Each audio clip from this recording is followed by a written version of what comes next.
the results were so overwhelmingly positive, it just becomes a no-brainer that I'm going to do this. That's what leadership to me is about, reducing the amount of work that you do that has very little benefit and maximizing the amount of time you spend on the stuff that helps students succeed.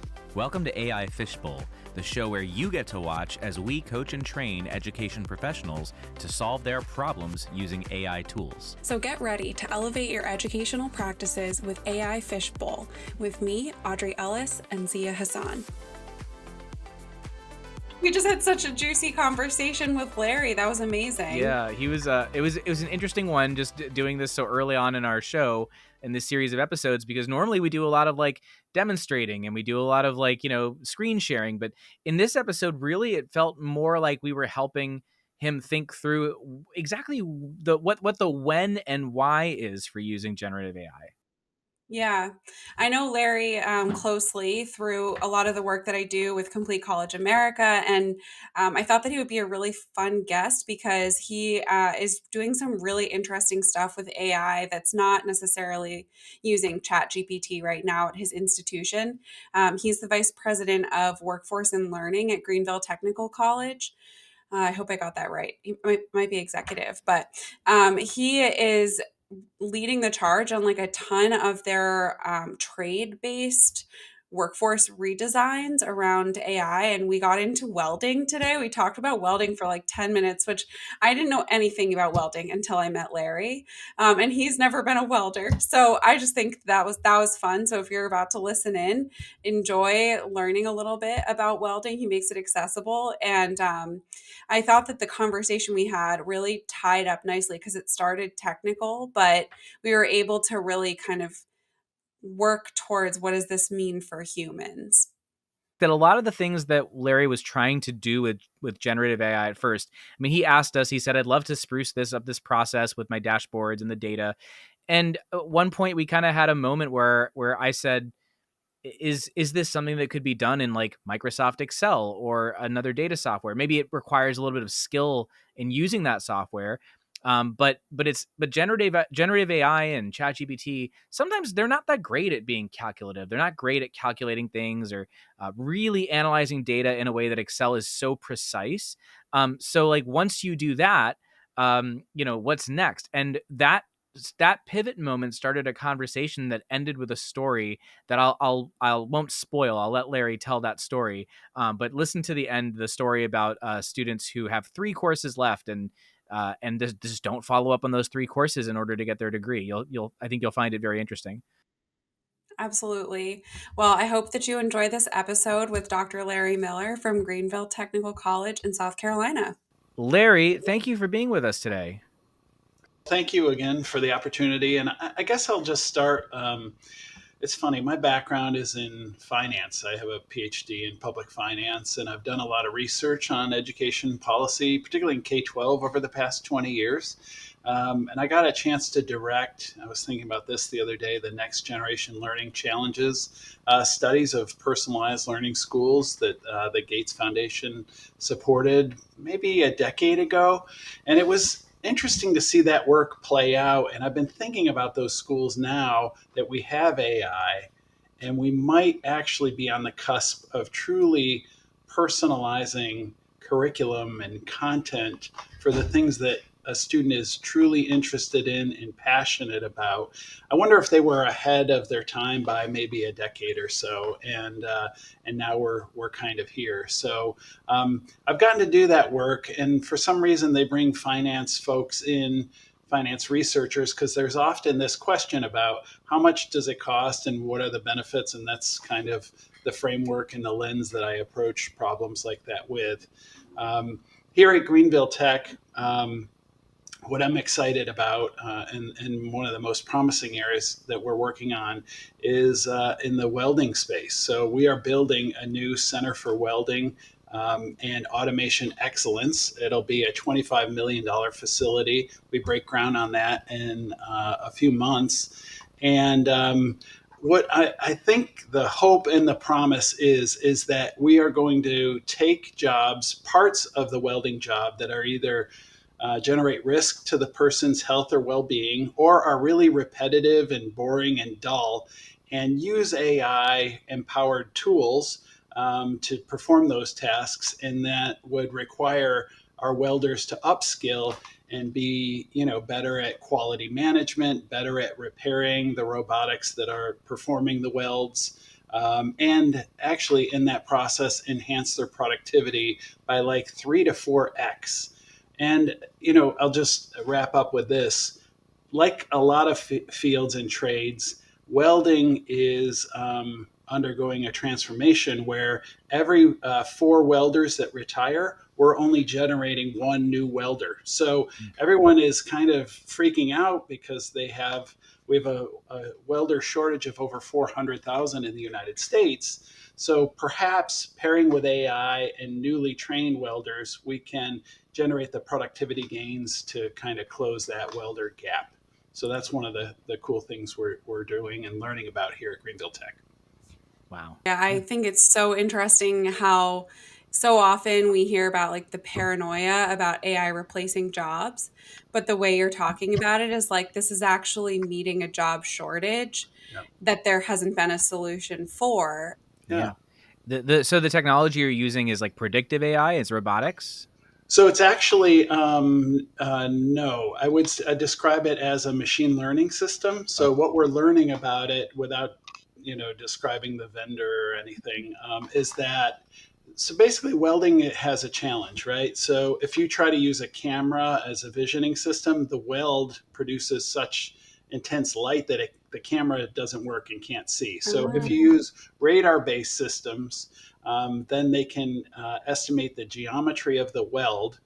And then if you're recording all of that data, you're developing a database that the machine can learn from itself and its prior failures and successful welds. So there's a lot that goes into programming each weld. So our welder still needs to understand the substrate, the type of weld fill they're using. They've got to manage the machine so that if a failure starts to happen, they can anticipate it, shut it down, and make modifications to the machine. So you still need someone there to manage the system.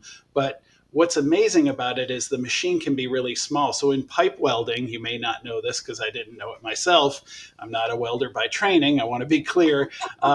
You often are on a ladder, crawling into a space, working behind a series of pipes, trying to lay a bead on a circle, right? And that's really hard on someone's body and on the machine itself. And so these machines can be designed much smaller and clamp onto the pipe and perform the weld much easier and better than a human can.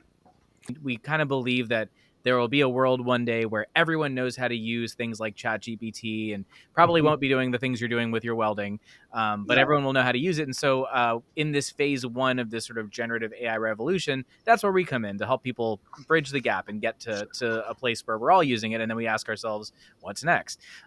So that being said, what we hope to do today is help you solve a problem or make your work more efficient in some way. You gave us a little bit before we came on of something you're looking at. So I'm curious to know if you had to pick something in your work world to automate with generative AI, what would it be?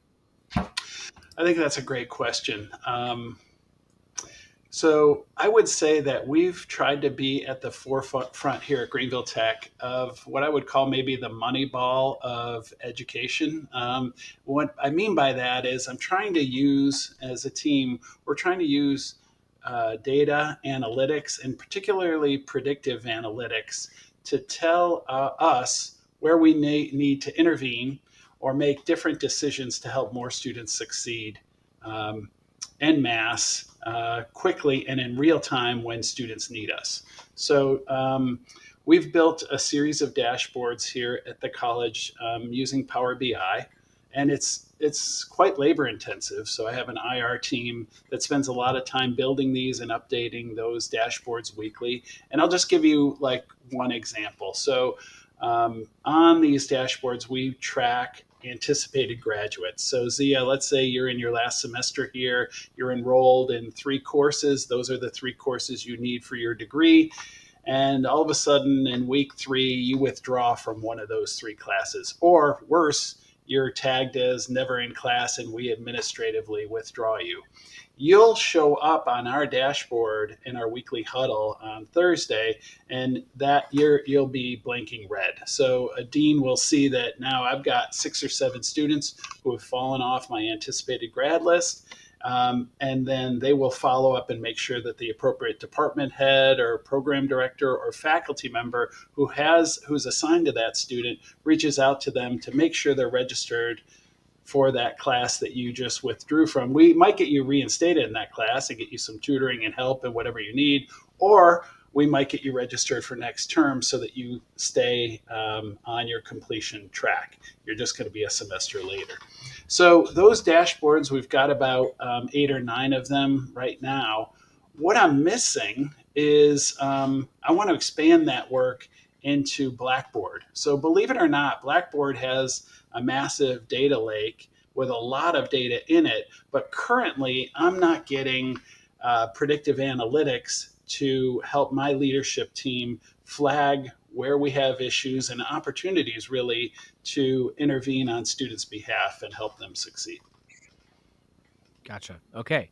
So it seems like one of the directions that we might be going here is similar to what you've been doing with Power BI, but within the Blackboard system. If we could somehow take that data lake, as you put it, and use it and analyze it to give us some information about who might be falling off, who might be in need of some kind of intervention, that would be of use to you. Absolutely, yeah. So we, I think it's also maybe not even at the student level. You could raise that up a level, right? And you could say, here I have full-time and adjunct, we've got about 700 faculty, right? So as an administrator, do I have anybody, I'm 3 weeks into the summer term.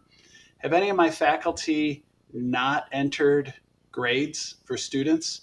Or better yet, what's the turnaround time from assignment submission to grades being distributed for students? Because that really helps student engagement, right, in the course. So I'd love to know who's doing really well at that, and I'd like to learn more about the faculty who are getting grades, their grading done and back in students' hands quickly. I also want to know who's doing poorly at that so that I can intervene and help them. We have our work cut out for us today. So one thing, Audrey, before we dive into the instruction portion is that I wonder if there's a way we could generate, because I don't know if exporting data from Blackboard and putting it into ChatGPT is a good idea at the moment, just because it's private data and that sort of thing. You could tell us what type of data it's producing, and we could just generate fake data using GPT and use that. Yeah, I think fake data, so if you're in a summer course, the max turnaround time on a grade would be 10 weeks, right? And the shortest turnaround time would be like 1 day. So that could be our max and min, and we could randomly, generate a data set with different turnaround times for different faculty names if you wanted to. What's interesting, though, is that if we're going to develop a fake data set, what I also need to do is have that data coded by course, like subject, and probably department, because I bet you that there's variation within departments about turnaround time, right? Mm-hmm. So some departments might use automated grading systems, so they're going to always look really great. And then you have a composition instructor who's reading essays and taking a lot of time to provide feedback, and maybe turning grades around in 5 days is phenomenal for someone like that. So there's a relative score as well as kind of an absolute turnaround measure that we've got to kind of calculate, I think. All right. So I think, Audrey, then the parameters or the columns in this table would be the course, the instructor, the turnaround time, and the student. Yep. Sound right? And department. I would have a department, because I'd like to know what the department mean is, and then maybe we run a delta on the difference between the instructor versus the department mean or median, something. And this is not something you've tried yet. I have not done this yet. No. Okay. This is next in my Uh, we're actually working on it right now in Power BI with our partners at Blackboard. Yeah. Great. Well, hopefully, if we can give you some head start here with this work, that Yes. would be very happy for us. Audrey, do you feel like you have enough to go on? Totally. And what I was going to share is that interestingly, like obviously, Larry, you've been thinking about this Mhm. specific maybe like metric for a while. Yeah. I started differently, and something interesting about ChatGPT that's kind of, I think a lot of vendors found problematic was it was trained on a lot of their help desk materials. So it actually knows a lot about these different products. So I just started while we were talking and said, could you provide possible predictive metrics based on the data points that are in Blackboard's data lake, just to Mhm. see like what it Yeah. knows? So I'm going to start by sharing that because I was like, oh snap, we're talking to Larry, the PhD in finance and data, and I have to somehow teach him about data. I don't know. Even though I have a data background, it's certainly not. It doesn't necessarily parallel to yours. So here's just what I got. And I think some of this, it's like, who knows if it's really from Blackboard or if it's a little bit of conjecture, but I think that the thought exercise is valuable nonetheless. So obviously some of it like academic performance metrics, engagement metrics, um, I thought that, assignment submission timelines is interesting, but this kind of, I guess, sort of starts to touch on what you were addressing, which is the feedback turnaround time. So Mhm. it's the engagement of the instructor on the Yeah. student's assignment submission. And interesting to note that Greenville Tech is in a state with no unions because I think depending on what state you are in and what institution, you may get some pushback on this type of analysis. I'd be curious to know. Mhm. Um, and then customized learning pathways. So, kind of predicting possible, like I can just say that instructor performance ratings probably would not go over smoothly Right. in some institutions. Oh, for But sure. Yeah. yeah, but I love the idea. So let's go ahead now and let's create a practice data set um, where you will fill in the data points for the following columns. So you're going to have to remind me what they are, but it was department, Course. Yeah. Department, course, instructor. instructor. Yep. Um, Turnaround time, grading turnaround so this time. is on instructor submitted grades. Do you have 100% participation in online grading in your Blackboard site? We do. We require it of Mm. everybody. Yeah. Also, something that not would be the case in every state. Mhm. And then I think there was something else.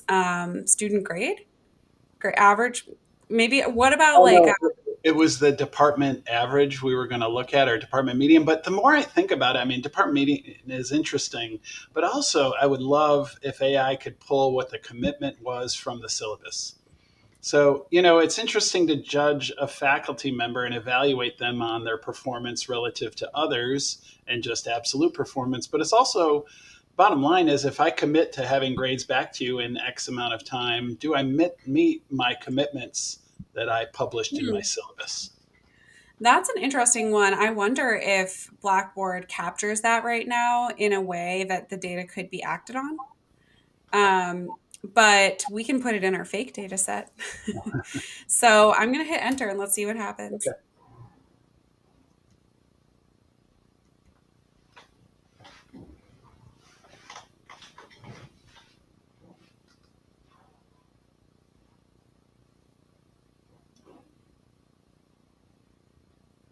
Okay, we have a fake data set. We could, I'm sure, make this a lot more robust. I'm not sure you can make too many predictions on one, two, three, four, five, six, seven, eight, nine, like 10 or 11 rows. Um, I'm curious, and you mentioned that, like, is the idea to then connect this data to past outcomes? Because usually when you're doing a predictive Right. model, you're training it on historic data. Right. So, generally, the way we use it, at Greenville Tech is we're looking to see what happened in the past week. And the reason we generate a metric and we call it a KPI, our definition is it's because it's something that a leader could take action on and improve that metric by the following week. So if I was we would have to develop a KPI here. So for instance, a dean might say, for my school, I would like to have a median turnaround time, or I would like to have 80% of the assignments assigned this week in my school graded and in students' hands within 3 business days. Let's say that's our target. We're just in a playground here, Right. making this up. Okay. And so then let's say the results come in and that dean finds that they hit only 60%, right? So then we would drill into the data and find out where, what areas, what departments, and what specific faculty are contributing to us missing the target, and also which ones are helping us hit it, right? So there are many who are helping us win, and we want to make sure that we celebrate those who are doing great work. And so early interventions typically would be, we would feature and we would want to learn from faculty who are getting their grades turned around really quickly, right? So we might call them into a meeting and ask them to present their process to us. We might have them featured on a Success Check webinar, which we host every Monday for the college. And then we would share those best practices out with the department. And then over time, if we don't see the school improving on that metric, we might start to reach out to those faculty who are falling behind and do more, structured interventions. Does that make sense? Yeah, it does. And I'm sorry, I didn't mean to hit enter because now ChatGPT is rambling on in the background. But I wanted to just prompt it to see, you had some interesting use cases, but I want to make sure this doesn't get too technical for audience who might be listening. Sure. And so I think and also because I haven't given this topic a lot of thought, Mm-hmm. I love using AI as a thought partner and just Yeah. give me lots of ideas and let me parse through those and see what is terrible, mediocre, and maybe the one nugget in there that's really good. Right. So, and what I actually caught on to exactly what I was wondering, which you had mentioned like a standard time at a turnaround time in your departments, but I was thinking more of like a standard deviation. Like we won't go outside of one standard Yep. deviation of our commitment, because for one instructor, grading something could be really time intensive compared to like automatically grading a quiz. Sure. And what if you have more like maybe in your English department compared to your math department, where ultimately the answers are numeric? You might be able to have like different departments. So I was thinking, how could you almost like normalize the data there so you don't create maybe like interdepartment competition? That's the direction my brain went. Ah, Um, but maybe yeah. interdepartment competition maybe is good. Well, that's why I was saying department controls would make Sure. sense I think, to mitigate some of those concerns. But really, you're inspiring me to think about something else, which is just at the end of the day, sometimes, when you have a large organization, someone's not grading at all. That's a big red flag. And sometimes that can happen. And knowing that from your systems and being able to intervene before that case gets a lot worse for the students involved is another benefit of this tool. And it can Yeah. prevent grading errors, and those can lead to inaccurately determining a student to be, SAP ineligible, and Yeah. that affects their financial aid, and on and on. So getting our data right, I think the lesson from this is that KPIs, if designed right, can help us flag issues that keep students on track, and that's what we're trying to do. And we've got a massive data set. If you think of how much data is being dumped into your LMS every day, and how are you extracting actual actionable information out of that as an administrator? That's what I would like to challenge your listeners. And if they've got better ideas on how to do this, I'm all ears. Please send them Yeah. our way. I think the devil is still in the implementation details right now, but I have so many ideas too. And my background at EAB with Navigate and Mhm. working then at a school that had Navigate, my dream scenario got to kind of be mini, like micro played out, not on the scale that I wanted it, but we had kiosks set up almost everywhere on campus. So students were always swiping in, and of course, not big data in the sense that like you connected to the Wi-Fi so we know you're here, or like we recognize your face so you were on campus. But we still had a general sense of like this student goes to academic coaching a lot, or every Tuesday they're in the computer lab.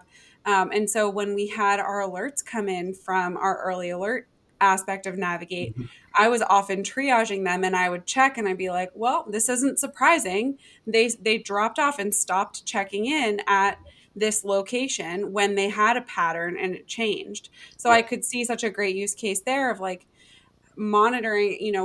I think people maybe jump, depending on if you're thinking about this. I've always jumped fast to, well, they're not logging into Blackboard. That's a huge flag. Or they aren't accessing and spending meaningful time in their course materials. That's an indicator. But this also goes for using course like institution resources too. And if we have data on them, which often we do, or we could set up the means to collect it pretty quickly, then we should be thinking about how we can use that to, and it's not flagging students for punitive reason, it's flagging them to hopefully track them down and give them more support. Yes. um, so yeah, this is an interesting conversation. Zia, do you have any thoughts about how we should it's a little bit more theoretical, which I enjoy, but what do you think? Um, you all have much more knowledge on the ins and outs of the data that you're looking at.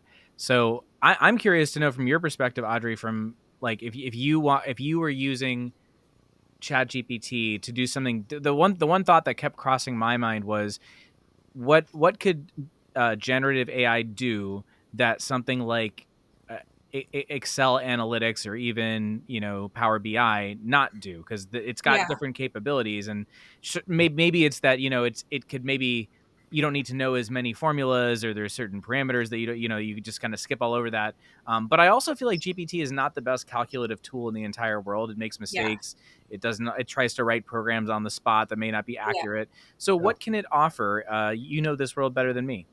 Yeah, I mean, Larry, curious for your thoughts, but when I think about how you would use ChatGPT, I'm going to stop sharing, and we can just make this a chat because I'm not really using the window. When I put my old IR hat on and think about like how I Mhm. would have used AI, especially something like ChatGPT, I was like, oh, thank God we're making a fake data set because I do not trust it, even with blinded data right now. Like, it's smart enough in theory to reverse blind things, to like undo redacting. It's good at understanding patterns. And so I'm not sure that I trust it to even do that entirely. But what it can do, especially because it knows things like iPads, for example, the integrated post secondary education data system, it knows things like Banner, which have been really like documented for so long. It knows their standard fields and setups. You could ask it, like, if you have a short staff, or if you're short staffed, not if you have a short staff, you could have a tall staff and be really short staffed too. So if you are a little under resourced and you need someone to like help you work through a problem, you might go to the iPad's help desk, and you probably should. But you could also first say, hey, I don't understand this new data definition. Here's the problem. Here's the columns in our Banner report. Not like here is our Banner report, but here's the columns and our data dictionary. Help me understand how I could make a new SQL query to get what I need for this iPads survey, for example. Or in this case, like, now help me write the code to program this predictive dashboard. Or like, say you don't know how to use Tableau, or you are new at an institution that has Power BI and you know how to use Tableau. Okay, I'm used to using Tableau. I want to do this thing. How do I do it in Power BI on this model or this version?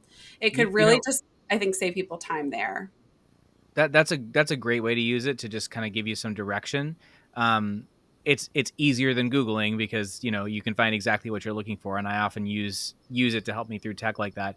The Where my mind jumps is almost like, once you have the data, like let's say once okay, there's a professor that's not grading, or there's a student that needs an intervention. Um, I'm curious to know, Larry, what is the action, like the human oriented action that you take? Is there a letter that goes out, a meeting that they Right. have? What's the follow up? No, so we will literally. That's why we have a cadence of accountability internally. So every Thursday morning at 8:30, my leadership team huddles and we drill into our dashboards. Each dean owns a dashboard, and we go through and find out, very quickly, because they're all visual, where our lights are blinking red and where they're blinking green, what's yellow, and then that dean takes the appropriate action. So in the case of like a student who withdrew from all of their classes, the action is we follow up with that student's assigned advisor. We make sure that that advisor reaches out to that student and it records it in Civitas, as our tool, and Audrey knows that company as well. And then the following week, when we update it, we're seeing if that student is then registered for the next semester's classes. If yes, we've resolved that example case. So that's how we follow it. Yeah. Okay. Gotcha. I feel like a really cool opportunity might be in there to say, okay, the step where we say, okay, we have a meeting with the student. The thing that I wonder about is what happens in the meeting, and Yeah, what takeaways does the student have? Because it might be that the person on the other end is like, well, there's a checkbox of things like come to class more, make sure you get your assignments in, whatever it might be. That's the way it is at many of the colleges I work for. Like, say a referral form, like here are the reasons why you're not doing well. sure. But then there's very little like how do I do that? Because some students, when you're like, well, you got to turn things in on time, and they're like, yeah, true. But I have a very bad sense of like how long something is going to take, for instance, and that's a great place where generative AI might say you might as an is it a dean that meets with them, or an advisor who meets with them? No, it would be in that example, it was an advisor, but it might be a faculty member, it might be a staff Right. member, it depends on the situation. It would almost be cool to say, okay, you struggle with. We just had a podcast where we did something like this. You struggle with getting things done on time. You could even do things, and this is sort of going away from our data conversation, but just Yeah, it made me think of it, is like, okay, what does your week look like? Input that into generative AI, and now say, I got to find spaces to get these things done. In the past, it's like I waited till the night it was before it was due, and I just, yeah. tried to like power through it and get it done. And I ended up failing or sleeping through the class the next day. So what can I do? Where can I find gaps in my schedule? That's a great place where generative AI can take over. Or even if it's not that, even like, what are like, this is what I struggle with. What advice do you have? But then how do I implement that into my specific life? Am I I love taking it. this? Am I taking this too far off base here? Or is this No, okay? No, and I'll just even go a step backward and say we do survey students and we do collect qualitative data about why certain behaviors are happening, and that data is often more difficult to analyze, and so we tend to lean on the quant stuff, which is what I was building in this sample that we did Ah, today. But we should be pulling in that qualitative data, and then trying to pair it and harmonize it with the quant data. I didn't want to. We should go down that maybe in no, podcast we part can. two. Yeah, We definitely should have a part two, but yeah. that's actually one of the use cases in our playbook that we published last year with CCA. And the idea of using AI to not only analyze qualitative data, but also construct more sound surveys if Mhm. you have someone who perhaps is not as like a lot of times people go rogue in my experience with like making their own surveys without consulting senior leadership or someone who has like a survey background. So at least if we can have them have a buddy that can give them a little bit of input, but the idea of doing sentiment analysis is often so has always been a very big technical barrier, like you have to know Python, but Mhm. now you don't. Like you can say use upload this data that you could redact that would be a little bit easier to like Mhm. delete all the names and all of that stuff, especially if you have Copilot at your institution. Upload that and now conduct sentiment analysis. Now, here's our main trends that we have in our dashboards about student outcomes that are um, not disaggregated by the individual. They're, aggregated. That's the word. Duh, the opposite of disaggregated. It's almost 5 o'clock. Um, uh, Now, reference these two things and help me unearth some different insights than what might be obvious to the naked eye if you were just looking at our dashboards. And then taking that even further, okay, take these insights and maybe design, like, give me an outline for an e-course, because maybe like I've been thinking, I want to give students like maybe when they do some remedial thing, like they need to have better time management, like maybe we've been teaching them certain strategies that just doesn't work for them or they're outdated. Like, give me some ideas of like what they're really struggling with. Like, maybe it's not like time blocking. Or, Maybe it's more like, what are my priorities? And I have to think about what my why is in my institution. or use, instead of surveys, this bot theoretically that we were that Zia was suggesting in Mhm. that interaction with the students while they are being intervened with, and then collect that data instead of your survey data, because it would be in the moment. It would be very robust, hopefully. And it's not them reflecting on, well, I forgot my car broke down, but like actually your car breaking down is the reason you missed class and whatever. So, like, it could actually be more authentic and a richer source of data than the survey ought to begin with. We've And been we spouting out a lot of our ideas. Larry, how is this landing with you? No, I think you're right on. I do think that a generative chatbot, and we have a chatbot now, but we bought the one that Georgia State had before AI started. So now we're looking for the generative AI model. And I think I'm hearing that some schools have done a great job of branding those, and students will actually start to interact with it like it's a person. Like I heard of one school that has, is it tripod, as a three-legged dog, and they'll tell it to sit in Oh, good that's boy cool. and things like that. And anyway, so maybe that kind of rich data. So if Right. that bot reaches out to Audrey and says, Audrey, what happened? Why did you withdraw from this class? Or why was your assignment late? We start to collect that information. It could help us really better understand what our students are going through. But I will flip this on its head and say that one thing we have learned, a huge lesson in all this analysis, is it's still about the people. So Yeah. if I make sure that, like, for instance, we have this list called a 3 to complete list. You'd be surprised. We have 4,500 students who had 3 or fewer classes to complete a degree or credential who were not registered here at Greenville Tech. Okay. They were active last semester and aren't ready. So you're almost done, right? We tried a lot of different outreach campaigns to them, to not much effect. When we had the student's advisor reach out to them directly, the lift was enormous. In fact, we have 70% of those students are registered for either this summer or fall this year. Highest level we've ever achieved. So the reality is the data can get you to the key. This is my belief. It can get us to the right question and the right next action, but then you have to make sure that as a leader, you're pairing the right person to interact with that student who has an existing relationship, and that's what gets them over the finish line. So I would say that's the limit of technology at this Well, point. I think this is such a good full circle moment because we started with welding and not replacing jobs, but in fact, Yeah. building capacity for often very overwhelmed welders. It sounds like there's a lack of what, 4 times we Yeah. need more welders, is the point. Yeah.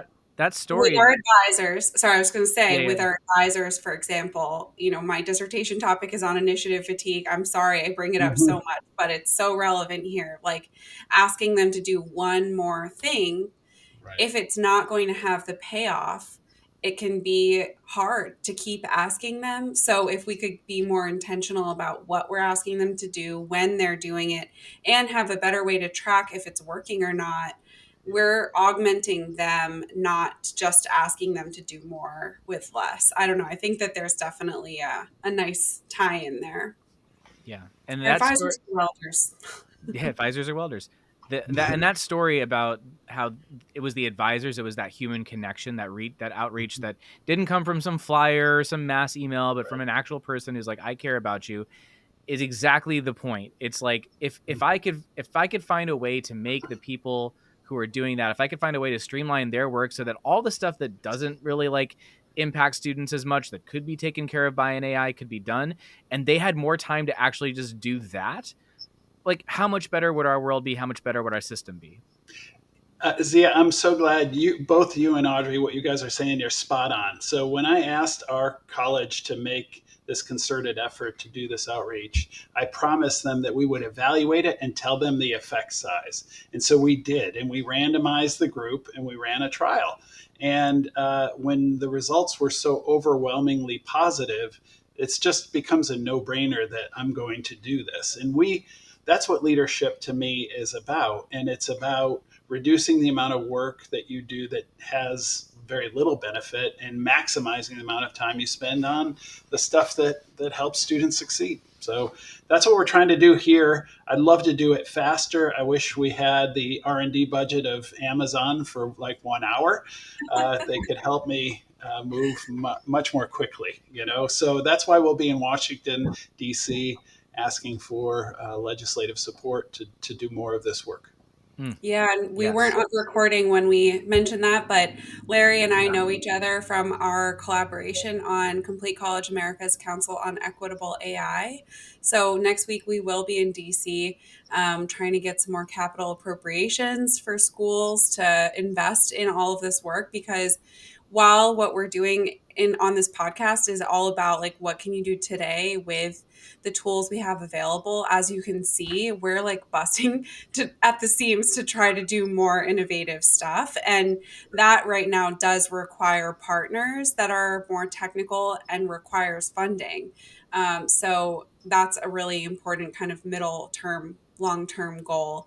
But we gotta tackle now, near, and long term all at once. So it's always fun. Yep. That's the fun journey of this podcast, is we'll get to see the evolution the longer that we do it. Yeah. All right. Well, I know we're kind of, it feels like we're at a good full circle moment here. Is there any final thoughts from either of you before we wrap? Larry, thanks for Thank you. joining. Yeah. Thanks for being here, Larry, and we hope to see you It's a soon. pleasure. We may send you a follow-up just asking if the conversation we had any impact on the work you're doing, and if so, what thoughts came up in the next few weeks, so we can follow up and let people know the impact of these conversations. Excellent. Thank you. Thank Next you. week. Talk to you later. Bye-bye.